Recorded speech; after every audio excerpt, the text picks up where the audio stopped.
Sveiki, Inese! Sveika! Man tev ir 10 jautājumi. Vai tu esi ar mieru atbildēt? Jā. Inese, pastāsti, kas tevi iedvesmo darbā ar bērniem ikdienā? Man iedvesmo bērnu patiesums. Es ļoti nevaru ciest cilvēks, kas melo. Un pati arī neprotu to darīt. Un tāpēc man bērnos ļoti, ļoti patīk tas, ka viņi ir patiesi. Viņi vienmēr pateiks, vai tu labi izskaties, vai slikti, vai patikās viņiem kāds pasākums, nepatikās. Un tas ir mums visiem pieaugušiem no viņiem jāmācās. Brīnišķīgi! Inese, pastāsti, kādu tu gribētu redzēt savu taurenīti tuvāko 4 gadu laikā?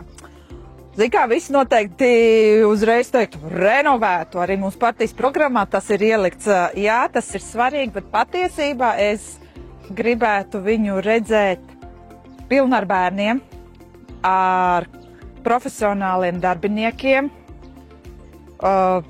smaidīgu un laimīgu kolektīvu. Brīnišķīgi! Kādas 3 lietas padara Tukumu par labu vietu, kur dzīvot ģimenēm un augt bērniem? Teikšu, kā mamma. Man liekas, ka Tukumam ir jābūt drošam. Tukumā jābūt pieejamai un kvalitatīvai izglītībai, un Tukumam jābūt zaļam. Ines, kas tev pašai bērnībā bija mīļākais bērndārs brīdis? Vai varbūt audzinātāji? Nu, tad klausieties, es 86. gadā uzsāku savus pirmskolas gaitas bērndārzā Taurenītes. Taisni tur, kur šobrīd arī esmu vadītāja. Un jā, visu dzīvi patiesībā esmu tur arī grozījusies no audzinātājām. Ļoti interesanti, ka ar viņām arī esmu strādājusi. Vineta Mišuta un Ligita Ērgla. Man liekas, katra pedagoga tas lielākais sapnis ir, lai bērns tevi atcerās kā visforšāko audzinātāju. Brīnišķīgi. Ines, ja tu kļūtu par deputātu, kāda būtu pirmā lieta, ko tu gribētu atrisināt novadā?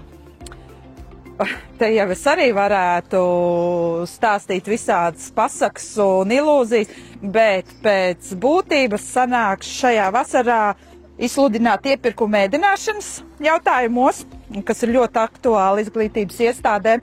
Tur ir daudz lietas, kas ir izcināmas un vecākiem ļoti aktuāls. Protams, mēs varam solīt, ka ēdināšana visiem būs bez maksas, kas ir utopija, bet šie jautājumi ir ļoti, ļoti aktuāli un viņi būtu jārisina.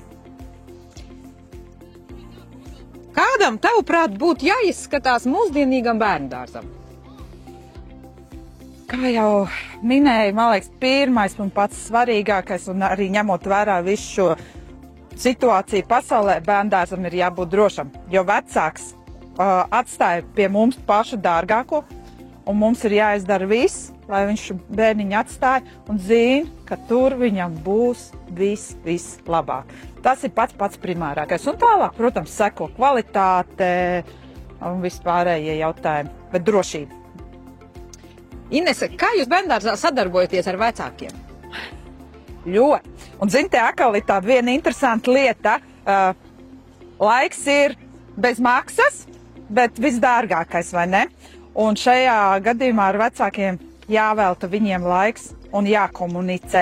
Jo dažbrīd viņiem liekas, ka ko tad es iešu un teikšu tādu sīkumu, kurš vēl pa mūsu bērniem pastāvēs, ja ne paši vecāki. Tāpēc, un vienmēr, tas jau ir pierādījies, kuru reizi, kad atnākam, izrunājamies, beigās tā lielā, milzīgā problēma vai nu tiek atrisināt, vai izrādās problēmas nemaz nav. Brīnišķīgi. Inese, kas tevi motivēja iesaistīties politikā? Oi, pirmā bija Laima Zīle, mana vadītāja, kas mani iesaistīja šajā, un tas bija pirms 10 gadiem. Tā kā es neesmu tik zaļa, kā varbūt šķiet. Un, jā, kādreiz man vecstāvs arī teica, ja tu dzīvē gribi kaut ko sasniegt, tev jāiet politikā. Nu, skatīsimies, kā tas piepildīsies. Jā, pēc visā stāstītā tā ikdiena ir diezgan rosīga. Pastāst mums, kā tu atteji no smagas darba dienas? Pastaigs. Pastaigs, tas ir viens, kas man ļoti patīk, jo tad galvā viss tavs domas raisās un arī daudz lietas atrod atbildes. Un otrs, man šī brīža jaunais izaicinājums ir dārzkopība, jo es mēģinu, man nevienmēr sanāk, bet, jā, vakar iesējām redīs, redzēsim, kas sanāks. Brīnišķīgi. Un pēdējais jautājums. Ko tu gribētu teikt kādam, kurš vēl šaubās, vai iet balsot 7. jūnijā? Es teikšu tā. Vienalga, kāda ir tava izvēle, vai par labu mums, vai kādai citai partijai, bet obligāti ir jāiet. Jo pagājušajā reizē bija tiešām tukumniekiem zems balsojuma līmenis, tāpēc es uzskatu, ejam, izdaram savu izvēli, lai pēc tam mēs varam atbildīgos, ievēlētos deputātus saukt un teikt, es pat tevi vēlēju, un tev tas jāizdara. Jo manā skatījumā tas nav normāli, ja mēs ievēlam deputātus un 4 gadus viņš sēž un tikai paceļ roku vai nospiež pogu un ne vārdu nevar pateikt. Un te piekritīšu, labs cilvēks nav labs politiķis. Ja tu esi kļūst deputāts, pat tevi balsojuši, tev ir jābūt aktīvam, tev jāpiedalās pasākumos, ja reiz tevi ir ielūguši, tev ir jāiet debatēs un jādiskutē, nevis jāsēž. Un tev jāprot daudz lasīt, jo tie lēmumu projekti ir jāizlasa. Paldies tev, Ines, bija prieks iepazīties. Lūdzu, tiekamies 7. jūnijā.